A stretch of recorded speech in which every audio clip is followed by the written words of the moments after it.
ಹಾ, ಅದಕ್ಕೆ ಎಲ್ಲ ಶಾಸ್ತ್ರ ಇನ್ನೊಂದು ಶಾಸ್ತ್ರ ಬಿಟ್ಟವ್ರು ಗಿಣಿದು ಬಂದ್ರೆ ಅದನ್ನು ಹೇಳ್ತೀರಿ. ಈಗ ಹೆಂಗು ರಾಜೀನಾಮೆ ಕೊಡ್ತೀನಿ ಅಂತ ಉಪಮುಖ್ಯಮಂತ್ರಿಗೂ ರಾಜೀನಾಮೆ ಕೊಟ್ಬಿಡಿ. ನೋಡಿ, ನನ್ಗೆ ಬಂದಿರೋಂಥ ಮಾಹಿತಿ ಪ್ರಕಾರ, ನನಗಿರೋಂಥ ಅಥೆಂಟಿಕ್ ಮಾಹಿತಿ ಪ್ರಕಾರ ಅಧ್ಯಕ್ಷರಿಗೂ ರಾಜೀನಾಮೆ ಕೊಡ್ತಾರೆ, ಉಪಮುಖ್ಯಮಂತ್ರಿಗೂ ರಾಜೀನಾಮೆ ಕೊಡ್ತಾರೆ. ನೋಡಿ ಬೇಕಾದ್ರೆ. ಯಾಕಂದ್ರೆ ಮಾತು ತಪ್ಪಿದ ಕಾಂಗ್ರೆಸ್, ವಚನ ಭ್ರಷ್ಟ ಕಾಂಗ್ರೆಸ್ ಅಂತ ಅವರು. ಇವರು ಮನೆ ಹಾಳಾಗ್ಲಿ, ಏನಾನ ಮಾಡ್ಕೊಳ್ಳಿ ಕಾಂಗ್ರೆಸ್ ಅವ್ರು, ನಮ್ಗೇನು ಸಂಬಂಧ ಇಲ್ಲ, ಅದು ಬೇರೆ ಪ್ರಶ್ನೆ. ನಾನು ಆಗ್ಲೇ ಹೇಳಿದ್ದೀನಿ, ಇವ್ರು ಹೆಣ ಸತ್ತೋಗಿದೆ ಕಾಂಗ್ರೆಸ್ಸು. ಹೆಣ ಹೊರಕ್ಕೆ ಮುಂದೆ ಆದ್ರೇನು ಹಿಂದೆ ಆದ್ರೇನು ಒತ್ಕೊಳ್ರಿ ಇಬ್ರು. ಈಗ ಹಿಂದೆ ಡಿ ಕೆ ಶಿವಕುಮಾರ್ ಇದ್ದಾರೆ, ಮುಂದೆ ಬರಬೇಕು ಅಂತ ಅಷ್ಟೇ. ಹಿಂದೆ ಮುಂದೆ ಪ್ರಶ್ನೆ ಅಷ್ಟೇ. ಅದು ನಿಮ್ಮ ಹಣೆ ಬರೋದು.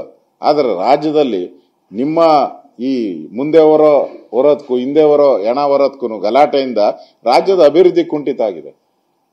ದರೋಡೆಗಳು ನಡೀತಾ ಇದೆ, ಅತ್ಯಾಚಾರಗಳು ನಡೀತಾ ಇದೆ, ಕಾನೂನು ಸುವ್ಯವಸ್ಥೆ ಪೂರ್ತಿ ಹಾಳಾಗಿದೆ, ಅಭಿವೃದ್ಧಿ ಕಾರ್ಯ ಕುಂಠಿತ ಆಗಿದೆ. ಅದು ನಮ್ಮ ಕಾಳಜಿ ಅಷ್ಟೇ.